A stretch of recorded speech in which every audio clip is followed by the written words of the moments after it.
We're going to tell you how Ole Miss is going to win the game Saturday. And we're going to tell you what they need to avoid. This is the Locked On Ole Miss Podcast. You are Locked On Ole Miss, your daily podcast on the Ole Miss Rebels. Part of the Locked On Podcast Network, your team every day.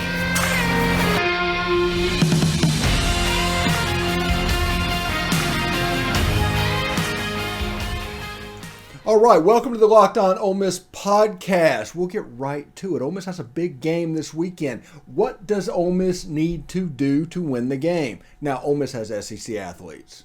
Ole Miss has better players on both sides of the ball. That is not really disputable at this point.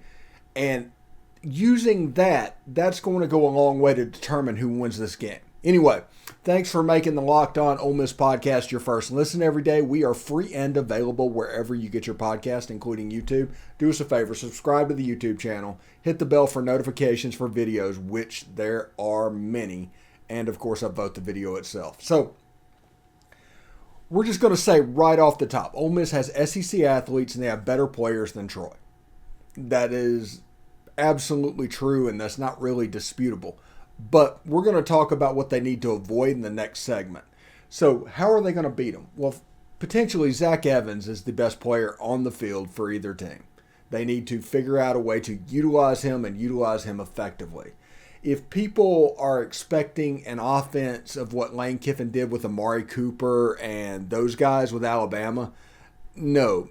Picture the offense kind of what Alabama did with Derrick Henry, when Lane Kiffin was giving him the ball 45 times a game. Now, I don't think they're going to give Zach Evans the ball that much, but that is in Lane Kiffin's past, and that cannot really be ignored. So we're going to look at that and take that basically as his word, because he's actually done it in a situation that was quite important. So I think Zach Evans is going to get a healthy portion of the touches in the Ole Miss Troy game. I think the quarterback situation, I want to see them come out and play smooth. They don't have to play well, just don't play bad and play smooth. Don't turn the ball over, do not put the ball at risk. Just play smooth. It's not necessarily something where the outside receivers are in a difficult or different position that you would normally see. The inside receivers in this offense, the tight end and the slot receiver, are going to be the go-to, the primaries. And that's just because near the line of scrimmage is where the players are. So if you're running an RPO, it's usually off of those guys. Now, there's second and third layer RPOs now. We've evolved past the original RPO back 5, 6, 7 years ago. Now, they can do it a little bit differently, but most of the plays are still going to be in the center of the field. It's amazing. It's absolutely amazing that in football, if you are any age at all, if you are my age or above, when everybody talked about it, everybody said a young quarterback wants to throw the ball outside the numbers because there's less bodies in there, and they have a better chance of being successful. And in the age of the Dan Marino-style drop-back passers, that was the system that worked. But in the age of the RPO, the funny thing is all these young quarterbacks and everything, they want to do it in the middle of the field. Everything's in the middle of the field. Everything happens between the hashes, and the outside receivers are kind of left to their own devices, and that's kind of interesting to me. But these SEC athletes are going to be imperative for Ole Miss to come out on top. I want to see what the wide receivers look like. I want to see, with all those oars on the depth chart, who is starting at slot, who is starting at tight end, who is starting at the outside wide receivers. Because honestly, let's just be real about this. If you're going to put 60 oars on the preseason depth chart, the first game depth chart, when it gets to game 6, the Kentucky game, and something goes wrong, you are no longer able to use depth as an excuse. Because either you have the players or you don't. There's a situation that could develop off of this depth chart and everything that's going on. And I do believe that this team is the deepest in my lifetime, and the talent transformation is absolutely through the roof.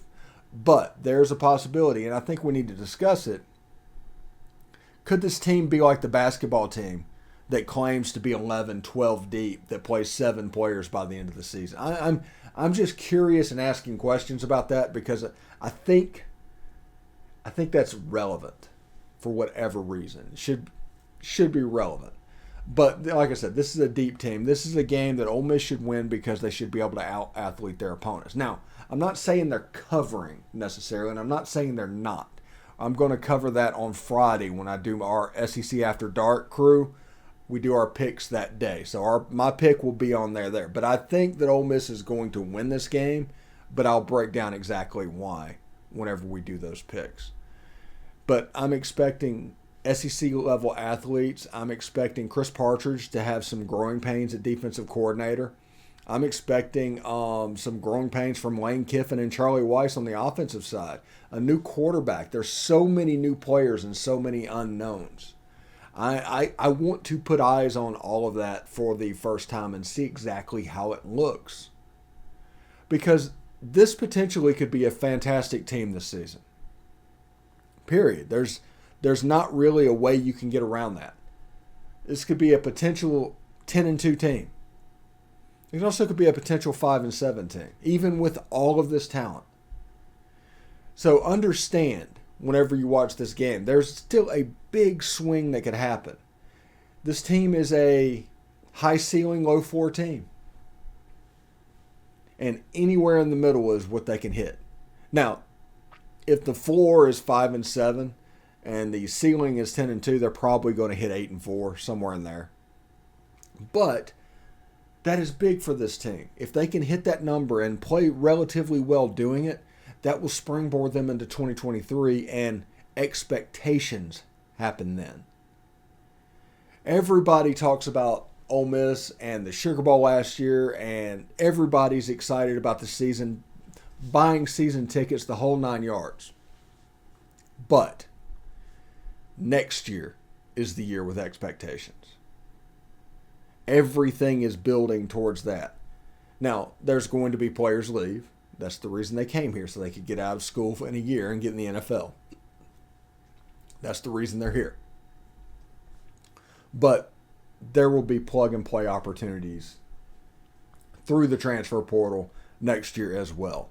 Because there's going to be some 1-year players. There's going to be some 2-year players. There's going to be some 3-year players that are going to be available in the transfer portal. And players that develop in the lower levels, like Troy Brown at Central Michigan, they're going to be available next year. So, should be quite good to see. I'm looking forward. Ole Miss should win this game because, honestly, they should out-athlete their opponents. And we're going to get into in this next segment, what they need to avoid Saturday to prevent this game from getting really uncomfortable, because it does have the potential to get really uncomfortable. I don't think it has the potential for Ole Miss to lose. I could be wrong about that, but there is a potential for this game to get uncomfortable for Ole Miss, and I'll tell you what that looks like in the next segment. So it should be a lot of fun. I mean, everything I've heard, everything I've read, everything I've seen is pointing towards Jackson Dart, despite what people are saying. It could be Luke Altmaier. This could be a thing, because remember last year, and this is the thing that whenever they say, what position are you sure about the quarterback? What's your confidence level? And I'm like, never above 90%, because I remember what happened last year when Ole Miss broke out a completely new defense. Nobody knew about it. Nobody knew anything tactically about it. And they're just like, wow, the defense looks pretty good today. That's cool. And they obviously had no idea that any of that was happening, because they just were simply remembering what happened in 2020. That is the reason I will not take my confidence percentage up to 100%, no matter what my prediction is, because it is absolutely possible that the first play of the game they trot Luke Altmaier out there, because that is the games the staff likes to play. It's fine. It is what it is. But we will see this Saturday against Troy. In this game, Ole Miss is a 21.5-point favorite per Bet Online. And you can look at it to where, If you bet $100, you can win $870 on the money line from Troy, and if you bet $1,500 to win $100 on Ole Miss. The over-under is at 57.5. Honestly, I don't know what to make of that. I'll get to that in the next segment. But right now, BetOnline is the easiest and fastest way to check in on all your betting needs. Find all of your favorite sports and events at the #1 online sports source for odds, lines, and games. Find reviews and news of every league, including Major League Baseball, NFL, NBA, NHL, combat sports, esports, and even golf. I'm sure they will give you an MLS line if you say pretty please. BetOnline continues to be the top online resource for all of your sports wagering information, from live in-game betting, scores, podcasts. They have you covered. Head to BetOnline today or use your mobile device to learn more about the action happening today. BetOnline, where the game starts.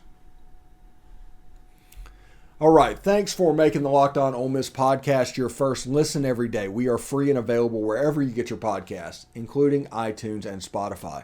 Please leave a 5-star review on those platforms. You can say whatever you want to say. Just make sure it's a 5-star review, and we would appreciate that greatly. Now, we're going to move on to what do we need to avoid Saturday.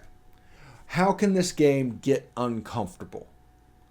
How can it be a game that's 31-21 in the fourth quarter or something like that? Something that you're expecting to go a different way.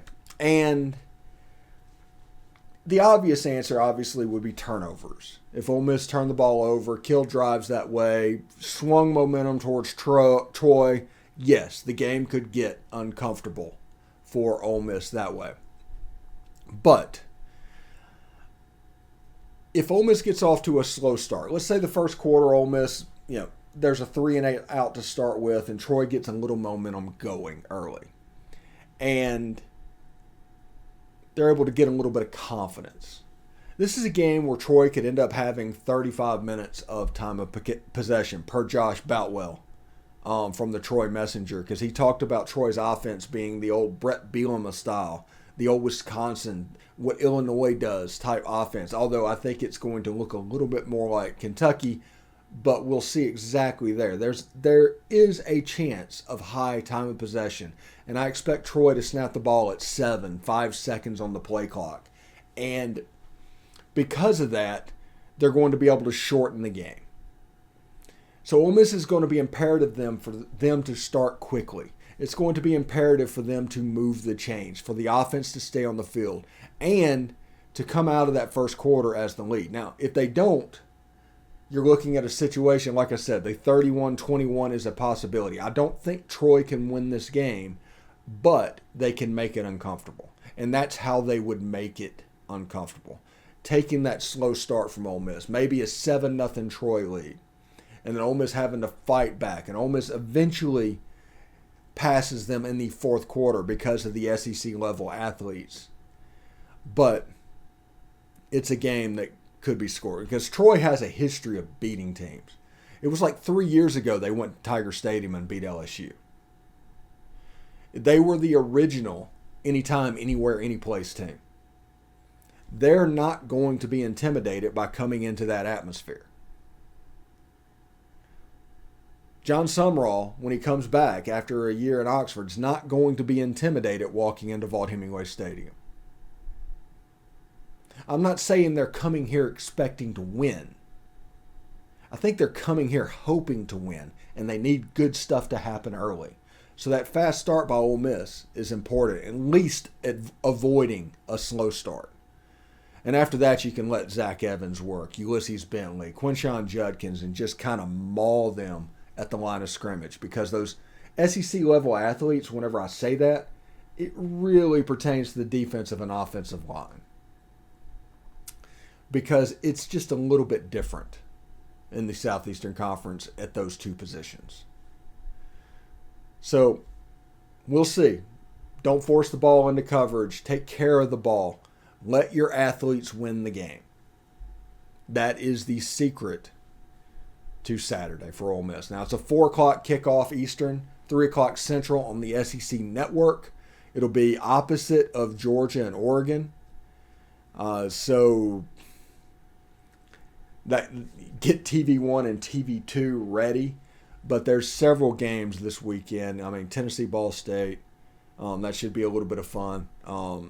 Missouri and Eliab Drinkwitz against Louisiana Tech and Sonny Cumbie, that should be fun. That's the Thursday night game. So as we get closer to the end of the week, we're going to ramp up our content. We have tonight we'll have the press conference highlights. And that's kind of it. We're going to take last night's spaces and put it on Thursday. And we are going to do 3 games on Thursday, along with the regular Loom podcast. On Friday, we'll do the Loom, we'll do the SEC After Dark picks, and the uniform reveal video to go along with maybe Josh Boutwell or something like that. So we're going to be previewing this game from all sorts of angles, and you're going to be able to hear from a ton of people on the channel if you want to do that. That's important because I've said over and over again, our whole thing is commentary and perspectives. It doesn't matter what I say. Some people get into this because they want to be famous. I don't want to get into it because I want to be famous. If I wanted to be famous, I would live in Oxford, not 2,000 miles away.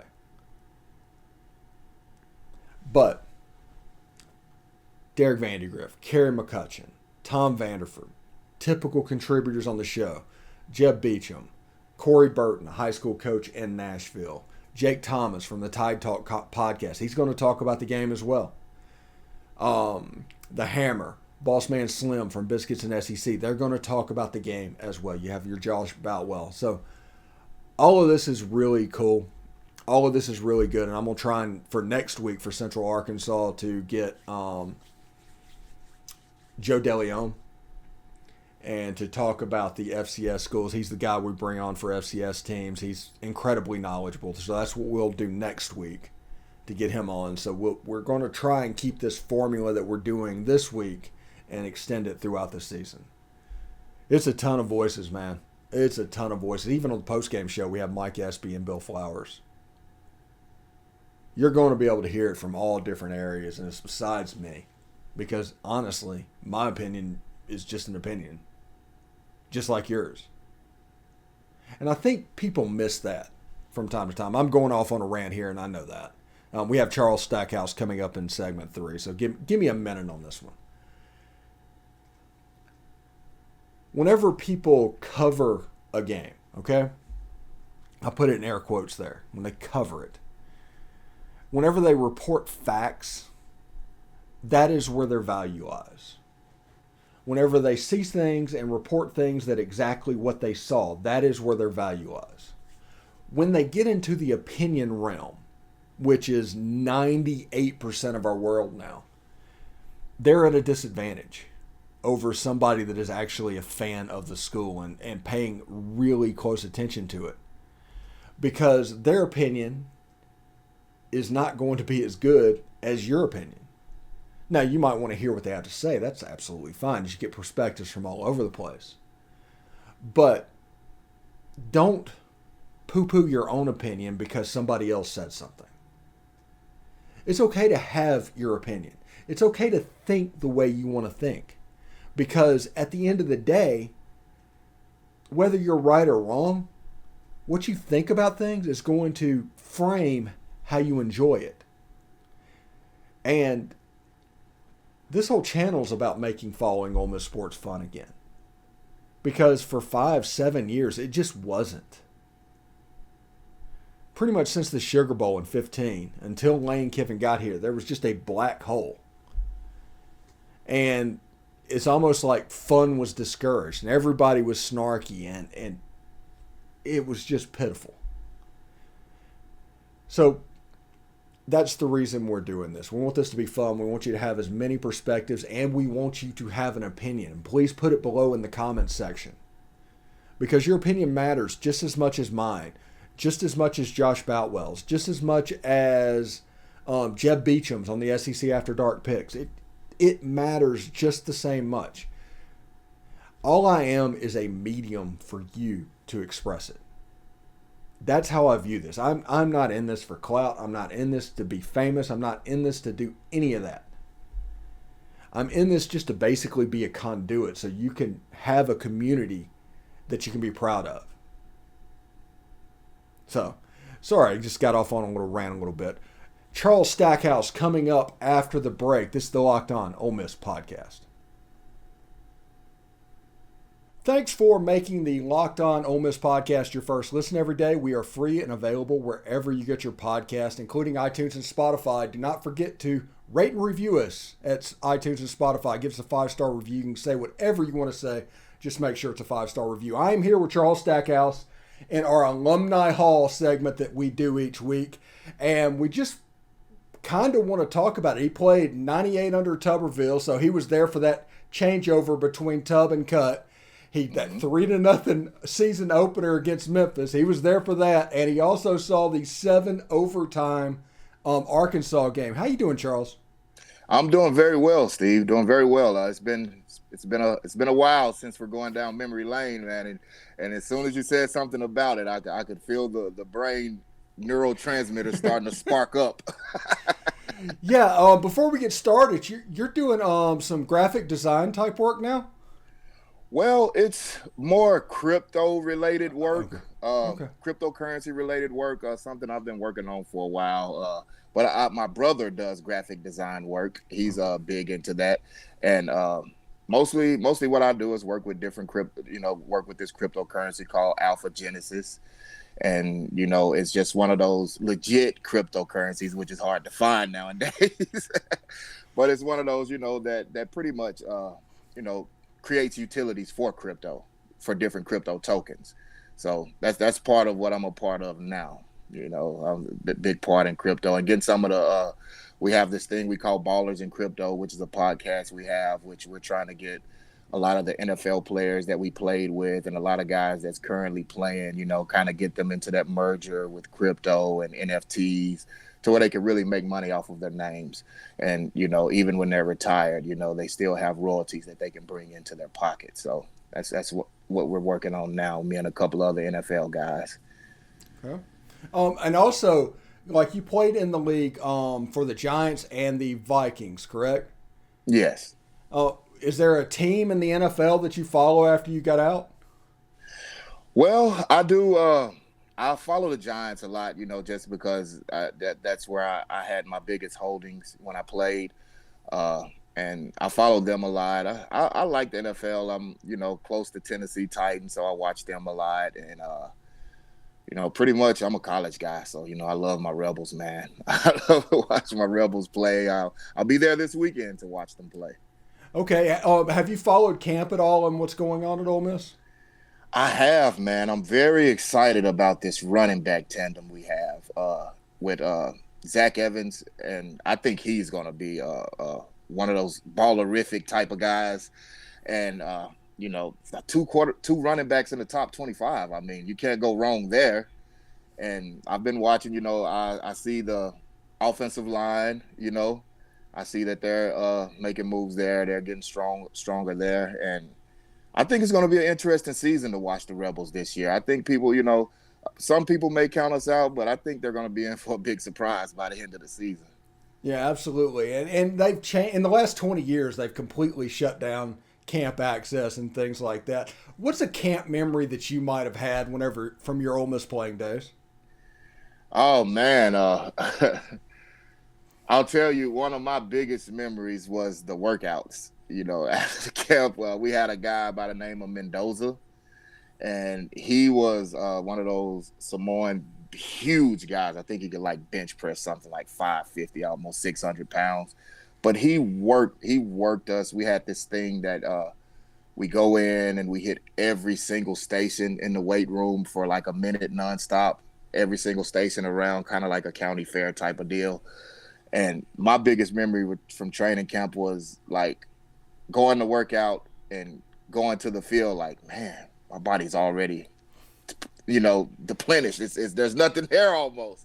And, going out there and working and getting better, that was we had great great players, Deuce McAllister, Romero Miller, great defense, amazing team. So it was always fun out there. I don't know if you've been around any of those guys, Romero, Deuce, and Derek Burgess, Kendrick Clancy, Amiga Spearman.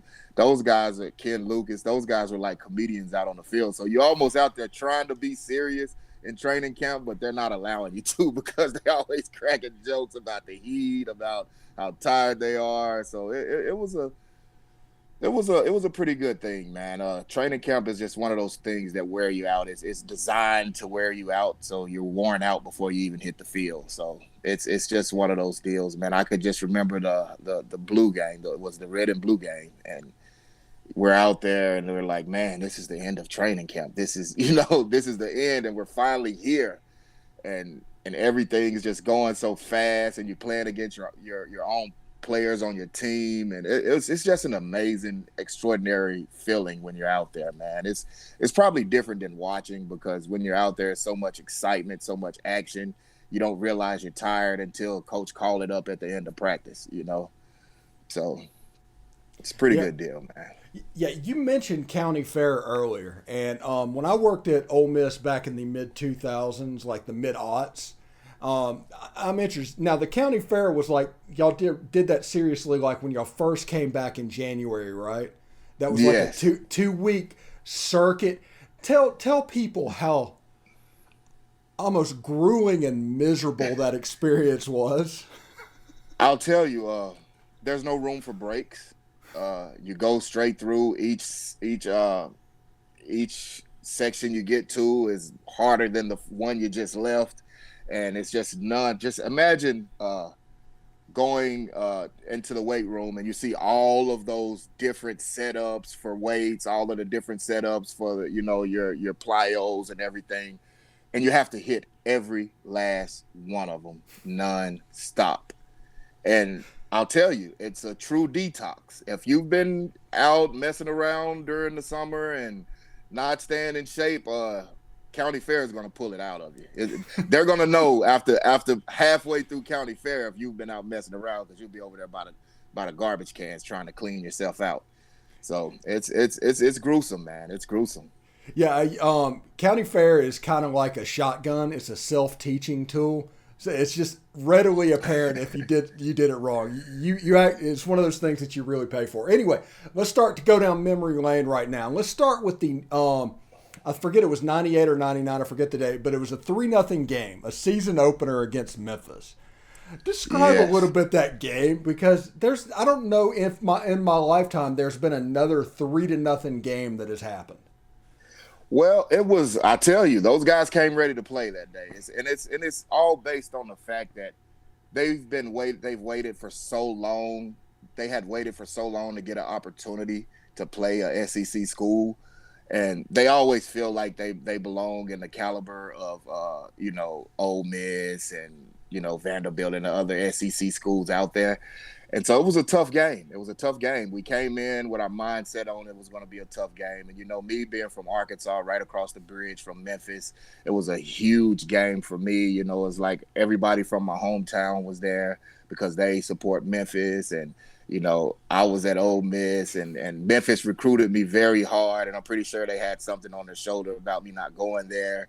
And so it was one of those games that we knew it was going to be a knuckle fight when we made it out there, because those guys didn't give up. It was just like nonstop. They had, they did during their weeks, they prepared for us very well, and it ended up being a shootout type of game, to where it made the best team win. And we ended up on top by 3. Thank God. I didn't have to go back home and like, oh man, we all lost to Memphis. You suck, and all of that. I didn't have to hear all of that. So it was a strenuous game, and I was fortunate enough to. I remember a toss. They gave me a toss. I may be talking about the wrong year, but I remember when I played Memphis, I scored a touchdown, because I remember it was my first college touchdown, and it was my first time scoring, and it was against Memphis. So it was like this big, huge deal on the toss. The fullback scored, and and that's my memory from playing Memphis. Yeah, it was my first touchdown of my college career. Yeah, and now whenever you watch college football and everything, a fullback is you guys are an endangered species. It is, man. I've when I hurt my shoulder, and I was with Minnesota then, I ended up going back to the Giants. But when I left, the reason of me leaving Minnesota, I was injured, of course, but they were getting rid of the fullback totally, just like most of the teams in the NFL. The I formation is almost, it's hardly ever seen unless you're in goal line. And, they are getting rid of the fullback. But to me, that's like one of the most important positions for a quarterback and a tailback, because we're their first line. We're their first line of protection. If someone slips through, the fullback has to grab him. If the fullback's not there to grab him, he's got a free lane to the quarterback.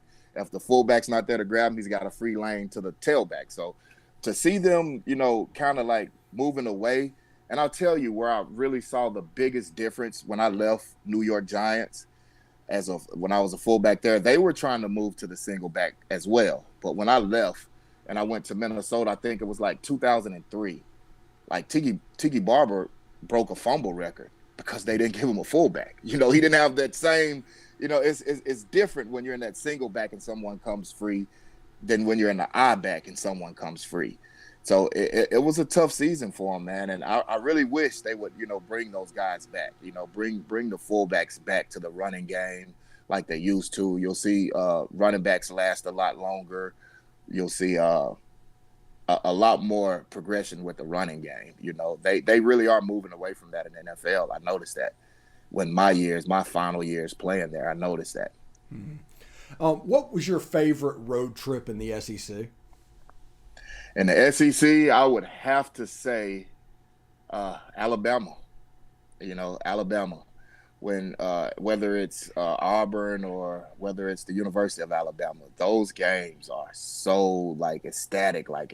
It's when you go to play Alabama and you see that roll going around that stadium and things like that. It's almost intimidating in a way, but it's football. It's fun. It's you hear the people cheering. It's like one of those road trips where you're going for business, but at the same time you get the experience. The feeling of people being excited about football. Kind of like when you go to Oxford, you can feel it in the air as soon as you pull in. As soon as you pull into Oxford, you can see Ole Miss everywhere. You can see the people with their shirts, their jerseys, and it's just in the atmosphere. One of my favorite places to play was Ole Miss.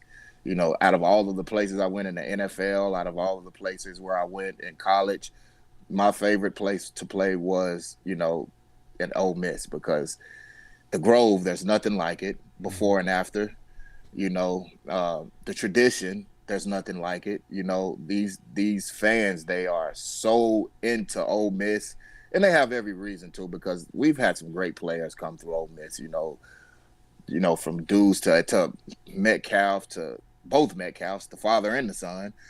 And, we've had some amazing players come through there. And that was one of my favorite places to play. I know you say road trip. Yeah, Alabama was good, but there's nothing like Oxford. But you answered that question, and that leads me into another question. What was that trip to Auburn like to face Tommy Tuberville for the first time? For me, I'll give you guys a little insider that you probably didn't know. But we had a meeting before we left to go to that game. They had a couple of us on the hit list. They wanted us out of the game, and me being one of those players. And it showed for me, it was more like emotional heading down there, because those guys are the ones that recruited me. Tuberville, they was the ones that recruited me, and it was just an emotional week. And just to think that they didn't want me to play in that game, and that showed from the first play of that game when they took me out of the game, with the low blow to the knee. And we were told that those type of things were probably going to happen because they got an inside scoop that, hey, some of the guys were, going to target, Charles Stackhouse, Deuce McAllister, Romero Miller, the Jamie Armstrongs, the receivers. They had us targeted, And going down on that bus, man, I could just think like, man, they want us and I want them. So it was that silence the whole time, that focus, like, man, I can't wait. And, like I said, unfortunately, that first play of the game, I had a pass from Romero in the flats, and they took me out of the game. They tore my labrum. I had to get knee surgery after that. I was out for like 6 weeks, I think, and came back for the bowl game, I think. So that was my trip down to Auburn, man. I had a lot on my mind, and the trip back was a lot more, I would say was worse than the trip there, because we lost that one. I'm injured. No, Corey Peterson caught the pass in overtime. No, that's right, that guy. I'm somewhere else. Corey Peterson, 85. Yeah, got the pass at the end. I remember that, man. Yes, but for me, man, I had a lot on my mind after that game, man. I knew that I was injured. I couldn't walk on my leg. It was just like one of my legs was a piece of air and the other one was my bones, and it was tough, man. That was a tough one. All right, before we get out of here, talk about the 7 overtime Arkansas game and what that was like for a player. Oh my goodness, man! In my whole career of playing NFL, anything else, that's the most tired I have ever been playing football. Seriously, I mean, like, when the game was over, you know how you have wobbly legs? My legs were literally, like, every step I had to pace myself because they were wobbly. Like, they just didn't want to, they were shaky because I was so tired. And I remember when I got into bed that night, I was like, man, when is this aching going to stop? And I woke up the next morning and couldn't hardly get out of bed. I had to go straight to see Tim Mullins in the training room. That was a special game for me as well, being from Arkansas, being from West Memphis, Arkansas, on the other side of Arkansas from Fayetteville. But that was a big game for me. It took a lot out of me because, I thought it was over after that 6th overtime when I scored that touchdown. I was like, yes, it's over. It's finally over. And freaking the quarterback, Matt Jones, yeah. Matt Jones, man. It was just like yesterday. I could see him when he came out of the pocket and hit the sideline. I'm like, oh no. And he was gone, man. And he was gone. And that was like a true heartbreaker for me, man, because 7 overtimes, nobody wants to lose after going in that many overtimes, Nobody wants to lose. And being from Arkansas, I had to hear it for the next, like, going into the gas stations over there. They have the book still over there, 7th Heaven, Arkansas. You can read the book about the whole game, and it's just nightmare. But I say it, we felt special though, man, because it took a lot. It took a lot for us to keep fighting through that after the 2nd overtime. Because, I mean, how long was that game? Something crazy, like what, 3-4 hours? Something like that. I mean, like, it was a lot. It took a lot out of us, but that was a special game, man. And it'll forever be in my memories. I've never in my life experienced anything like that playing football. Seriously. All right. Thanks again for making the Locked On Ole Miss podcast your first listen every day. Now for your second listen, go check out the Ultimate Pro Football Preview 2022, an 8-episode extravaganza to get you ready for the NFL season. Your local team experts on Locked On and the Odyssey NFL Insiders are all combining on one Ultimate NFL Preview. Search Ultimate Pro Football Preview 2022 on your Odyssey app, YouTube, or wherever you get your podcast. Charles, thank you so very much for coming on the show. Here in just a second, I want to catch you offline, but until then, man, hotty toddy, bud. All right, man. Thank you for having me, bro.